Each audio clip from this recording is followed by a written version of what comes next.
निरंकार अर्थात परमात्मा जो आस्तिक है मानते हैं कि सृष्टि के कण कण में मौजूद है, जर्रे जर्रे में मौजूद है, और वो निरंकार मुझे दिखाई देता है। मैं अपनी बात करूं तो मुझे कहां दिखाई देता है? आगे पीछे ऊपर नीचे दाएं बाएं सर्वत्र हर प्राणी में मुझे ये निरंकार दिखाई देता है। और आपको, शायद आपको दिखाई नहीं देता। परमात्मा सबको दिखाई नहीं देता। मेरी और आपकी दोनों की आंखें एक जैसी हैं। मेरे लिए और आपके लिए परमात्मा निरंकार एक सा ही है, परंतु आपको दिखाई नहीं देता, मुझे दिखाई देता है। ऐसा क्यों? परमात्मा जब हर जगह मौजूद है, हर प्राणी के अंदर बाहर मौजूद है, हर मनुष्य के अंग के संग है, तो प्रत्येक मनुष्य को परमात्मा दिखाई क्यों नहीं देता? किसी किसी को दिखाई क्यों देता है? कोई कहता है कि मैं परमात्मा को देखता हूं, वो इस बात का दावा करता है, और कोई कहता है कि मुझे परमात्मा दिखाई ही नहीं देता, लाख कोशिश करता हूं, ध्यान भी लगाता हूं, समाधि भी लगाने की कोशिश करता हूं, परमात्मा मुझे दिखाई नहीं देता, निरंकार मुझे दिखाई नहीं देता। जबकि मैं कहता हूं कि मुझे बिना समाधि के भी, बिना ध्यान के भी ये निरंकार दिखाई देता है। आखिर क्यों? परमात्मा सबको, निरंकार सबको दिखाई क्यों नहीं देते? इसके पीछे रहस्य क्या है कि परमात्मा सर्वत्र समान रूप से मौजूद होने के बाद भी सबको दृष्टिगोचर नहीं होते? आज के इस वीडियो में हम यही जानने का प्रयास करेंगे, लेकिन इस पर हम आगे बढ़ें, मैं आपसे अभी रिक्वेस्ट कर दूं कि आप यदि इस चैनल पर नए हैं और अभी तक आपने इस चैनल को सब्सक्राइब नहीं किया है, तो प्लीज आप इसे अभी सब्सक्राइब कर लीजिएगा। और वीडियो बाद में जब आपने देख लिया हो, या जब आप देख लेंगे वीडियो और आपको ये पसंद आए, तो इसे शेयर अवश्य कर दीजिएगा और कमेंट करके बताइएगा कि ये वीडियो आपको कैसा लगा। तो चलिए चलते हैं वीडियो में आगे और समझते हैं उस रहस्य को कि सर्वत्र समान रूप से विराजमान होने के बाद भी, सबके अंग संग होने के बाद भी, ये निरंकार सबको दिखाई क्यों नहीं देता? क्यों किसी किसी को ही दिखाई देता है? दरअसल हमारी जो ये आंखें हैं, ये केवल और केवल रूप, रंग और आकार को ही देख सकती हैं। और आप जानते हैं कि निरंकार का कोई रूप, रंग, आकार तो होता नहीं। निरंकार तो निराकार है, जिसका ना आकार है, ना रूप है, ना रंग है। और ये आप यहां देखिए, यहां शून्य में, आप शून्य में अपनी दृष्टि को लेके जाइए। इस शून्य में, इस स्पेस में हवा भी है, ध्वनि भी है, लेकिन ना हमें हवा दिखाई देती है और ना हमें ध्वनि सुनाई देती है, ना दिखाई देती है, लेकिन मौजूद हैं। आप इस बात को अच्छी तरह से जानते हैं। और इसके साथ साथ इसमें क्या मौजूद है? तमाम हजारों, करोड़ों, अरबों, खरबों वीडियो क्लिप्स भी मौजूद हैं, और इसमें मूवीज भी, फिल्में भी मौजूद हैं, लेकिन ये सब की सब हमें बिल्कुल भी नहीं दिखाई देती है। यहाँ पे स्पेस में, इसमें शून्य में, ये तमाम प्रकार की वीडियो क्लिप्स और मूवीज, आवाजें, हवा मौजूद हैं, दिखाई नहीं देती। यदि हमें मूवी देखनी है, हमें कोई वीडियो देखना है, तो हमें क्या करना पड़ेगा? हमें इसका सहारा लेना पड़ेगा, इस मोबाइल का सहारा लेना पड़ेगा, इस यंत्र का यानी माध्यम का सहारा लेना पड़ेगा। जैसे ही आप मोबाइल हाथ में लेंगे और उस मोबाइल में आप यूट्यूब पर या किसी और फेसबुक पर, इंस्टाग्राम पर आप जाएंगे, कोई वीडियो क्लिप क्या उसमें है? मोबाइल में है। मोबाइल के आप पुर्जों को खोलिए, किसी भी पुर्जे में आपको ना कोई आवाज दिखाई देगी, ना कोई फिल्म उसके अंदर मौजूद दिखाई देगी, ना कोई वीडियो क्लिप उसके अंदर मौजूद होगी। किसी भी पुर्जे में कुछ भी नहीं है। यंत्र है ये जो मोबाइल है, ये यंत्र है, ये एक माध्यम है। कहां पर है?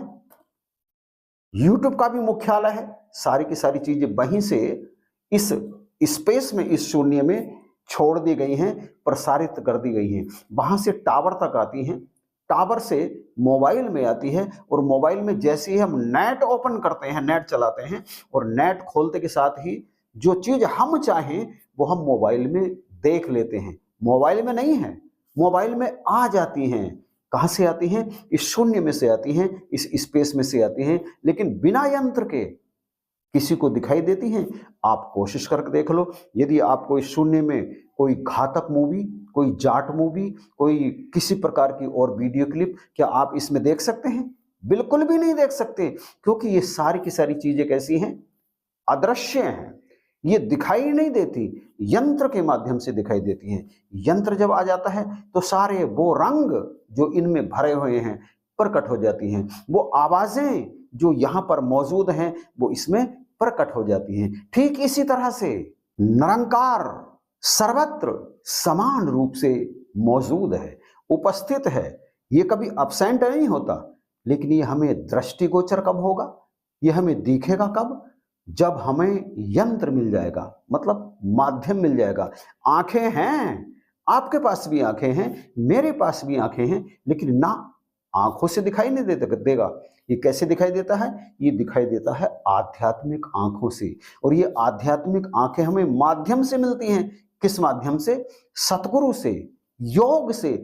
जब सतगुरु आ जाते हैं और हमारी आंखों को आध्यात्मिक दृष्टि में बदल देते हैं, तो फिर हमें ये कण कण में मौजूद निरंकार जो सबको नहीं दिखाई देता, हमें दिखाई देना आरंभ हो जाता है। हमारी इच्छाएं, हमारा क्रोध, हमारा लोभ, हमारा मोह, हमारा अहंकार, ये जो माया है, ये आपके और निरंकार के बीच में, हमारे और निरंकार के बीच में एक पर्दा बना देते हैं।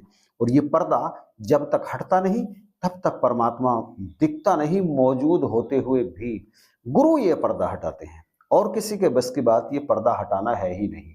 आंखें वही हैं, लेकिन अब इन आंखों में गुरु की दृष्टि शामिल हो गई है। और जब गुरु की दृष्टि शामिल हो जाती है तो वो सब दिखने लगता है जो पहले दिख नहीं रहा होता है। निरंकार दिखाई देने लगता है, ये प्रेम दिखाई देने लगता है। ये जो प्रेम है दिखाई नहीं देता ना, लाभ भी दिखाई नहीं देता, करुणा, दया, ये सब दिखाई नहीं देते, ये महसूस होते हैं। निरंकार भी दिखाई नहीं देता, लेकिन महसूस होता है। महसूस होने में और दिखाई देने में बहुत फर्क है। प्रेम भी दिखाई देता है जब किसी के अंदर ये प्रकट होता है। निरंकार भी दिखाई देने लगता है जब ये किसी के अंदर प्रकट होता है। जब प्रकट हो जाता है तो फिर कण कण में, जर्रे जर्रे में, पत्ते पत्ते में मौजूद ये परमात्मा दृष्टिगोचर होने लगता है। जब ऐसा होने लगता है तो समझ जाना चाहिए कि ज्ञान का उदय हो रहा है। ज्ञान ही परमात्मा को प्रकट करता है। अज्ञान माया को बीच में ले आता है और प्रकट परमात्मा दिखाई नहीं देता। कहे नानक गुरबिन ना सूझे, हरि साजन सबके निकट खड़ा। कह रहे हैं कि सबके निकट खड़ा है हरि साजन। परमात्मा निरंकार सबके निकट खड़ा है, लेकिन गुरु के बिना समझ में नहीं आता। दिख रहा है सबको, समझ में नहीं आता। समझ में तभी आता है जब गुरु कृपा करते हैं, गुरु जीवन में आ जाते हैं। मेरा एक्सपीरियंस तो ऐसा ही है, मेरा अनुभव तो ऐसा ही है। आपका अनुभव क्या है? आप क्या कहते हैं? परमात्मा को देखने के लिए गुरु की आवश्यकता है, मन की शुद्धि, या फिर ध्यान साधना? किस साधन से परमात्मा प्रकट होते हैं?